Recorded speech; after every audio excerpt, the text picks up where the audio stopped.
안녕하세요. 덕구TV 건덕근 은고은입니다. 저희가 오늘 촬영하는 날짜가 2월 26일인데 신학기 입학을 앞두고 이제 있어요. 기나긴 겨울방학이 이제 끝나갑니다. 저희 이제 둘째 아이는 이번에 초등학교 1학년으로 시작을 하게 돼서 또 이걸 이제 또 해야 되는구나 하는 생각도 들고 좀 나름 긴장도 되고 그래요. 둘째 본인도 긴장을 하고 있고 자기는 너무 신난데 근데 형아랑 같은 학교로 가서 그래서 이제 오늘 저희가 다뤄볼 주제는 애들 그 구몬 뭐 눈높이 이런 학습지 하세요? 하죠.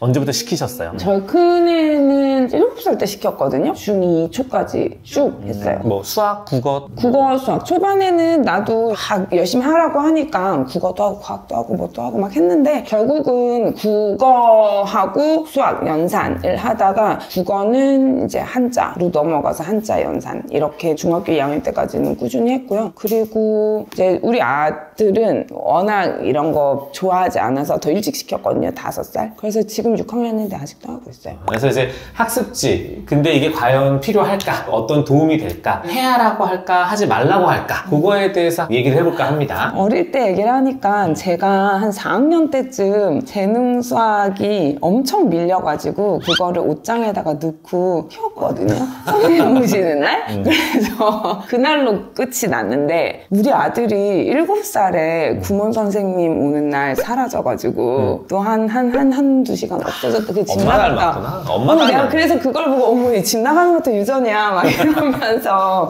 그래서 우리 일단 결론부터 한번 얘기를 해보죠. 학습지 추천하십니까? 시켜야죠. 무조건 시켜야죠. 시켜야죠. 저는 학습 상담을 할 때 적어도 초등학교 들어가는 애들한테 학습지는 하라고 말씀드립니다. 자, 학습지를 하면 그럼 도움이 되는 게 어떤 게 있을까요? 기본적으로 일단은 제일 장점은 학원들보다 훨씬 싸고 시간이 길지 않으면서 매일 적은 양이라도 성공하는 습관을 쌓기에 굉장히 좋은, 요새 학습 정서 많이 얘기하잖아요. 매일 조금씩 반복해서 완성하는 것들을 길게 할 수 있는 것들을 습득하는데 굉장히 좋은 공부 방식이에요. 그게 상당히 굉장히 힘들기는 하지만 제일 중요하기도 한 게 매일매일 해야 된다라는 거예요. 근데 사실 저희 애들은 매일 하진 않아요. 선생님이 뭐 예를 들어 수요일날 오신다. 그럼 이제 화요일에 5일치를 하는 거죠. 급하게. 일주일에 연산 한 장, 한자 한 장. 근데 그게 3년이 되고 5년이 되는 거는 굉장히 큰 성취를 가져다 줘요. 그리고 또 어떤 면에서는 저는 수학도 암기라고 생각하거든요. 그러니까 물론 이제 수학적인 어떤 개념 이런 거를 받아들이는 것도 중요하기는 한데 어느 정도 기계적인 암기를 해놨을 때 새로운 개념을 받아들이기가 또 굉장히 수월한 면들이 있어요. 그래서 뭐 엄청나게 대단한 거를 막 배우는 건 아니지만 기본 원칙으로 기계적으로 푸는 것들 그 다음에 그런 거 어느 정도 암기를 해놓으면 새로운 개념을 받아들이는 게 좋고 이러면서 수학이나 이런 것들을 확장하기가 굉장히 좋고요. 그 다음에 이제 언어적인 것도 한글 이런 것들은 뭐 문해력, 책 읽고 독후감 쓰기 이런 거 중요하다고들 생각을 하지만 실제로 우리가 논술을 한다. 그러면 얼마나 핵심 어휘를 적절히 잘 썼는지로 점수가 나오는 거잖아요. 그리고 문장이 화려하지는 않아도 기본적으로 핵심적인 단어를 적절하게 쓰는 것들을 하려면 우리나라는 한자어 베이스가 되어 있기 때문에 뭐 쓸 수는 없어도 기본적인 한자에 대한 이해가 있어야 새로운 학문을 받아들일 때 용어를 이해하는데 훨씬 수월하고 그래서 저는 한자랑 수학 연산은 무조건 하라고 권해요. 그래서 저희는 첫째를 사실 이때까지 학습지를 한 적이 거의 제가 없어요. 그렇게 하라고 시켰거든요. 몇 년 전부터 왜 안 해? 그래서 이제 둘째는 이제 초등학교 입학을 앞두고 한 달 됐나 시작을 했어요. 습관을 키워줘 볼까 합니다. 근데 제가 이제 이런 학습 관련한 상담을 할 때 학습지를 계속 시키기 가장 힘든 이유가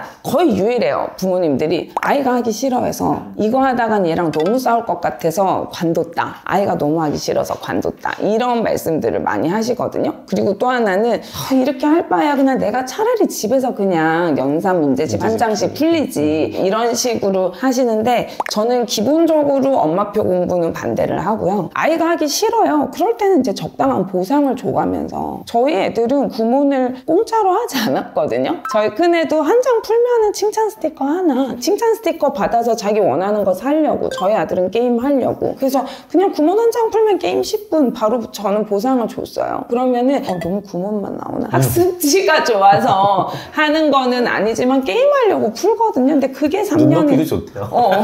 3년이 쌓이고 5년이 쌓이고 이렇게 하다 보면 어느 정도의 성취가 올라와 있는 것들이 있기 때문에 저는 보상을 주는 거에 너무 인색하지 마시라. 재미없는 거를 꾸준히 길게 하는 거가 지금은 외적인 보상이지만 어른이 됐을 때 우리 운동하는 거 너무 싫고 그렇잖아요. 그래도 매일 조금씩 푸시업 10개라도 하면은 나한테 보상을 주고 이런 것들이 이제 자기 스스로 보람과 이런 식의 내적 보상으로 넘어가기 때문에 그런 거 걸고 시키는 거죠. 요즘에는 이제 태블릿으로 해서도 좀 학습지가 많이 나와요. 그걸로 뭐 영어도 배우고 수학도 풀고 막 그거에 대해서는 어떻게 생각하세요? 초등 저학년 때는 반대고요. 초등 고학년 때는 별로 상관없는 것 같아요. 초등 저학년 때는 일단 아이들이 손으로 종이에다가 쓰는 거, 이 소근육 발달 자체도 인지 발달에 굉장히 중요하기 때문에요. 대신 이제 고학년 때는 아무래도 학습지도 내용이 어려워지고 하면은 그날 이제 푼 거가 이제 자동 채점이 되고 그러면 선생님하고 채점하는 시간을 또 많이 줄이고 그래서 그리고 고학년 때는 태블릿 많이 어차피 어느 정도는 보니까 그리고 이제 저학년 때는 사실 이 태블릿의 학습으로 우리가 접근을 하는 것보다는 아이들 자체가 그걸 하나의 게임기처럼 그냥 관심을 끄는 데 도움을 많이 주다 보니까 정작 내용보다도 거기에서 나오는 그 음악, 화면 전환 막 이런 거에 훨씬 더 관심을 가지는 것 같기 때문에 사실 그렇게 권장하고 싶지는 않고 이제 지구 환경을 생각해서 종이는 재활용이 되니까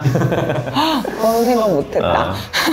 그래요. 해서 이제 저희가 오늘은 학습지 추천하시겠습니까? 라는 질문을 하셨을 때 저희는 일단은 한번 시작해 보십시오를 추천해 드리고 싶습니다. 다음 시간에는 또 이제 학습 관련해서 다른 주제 하나 찾아서 오도록 하겠습니다. 네, 감사합니다. 안녕히 계세요.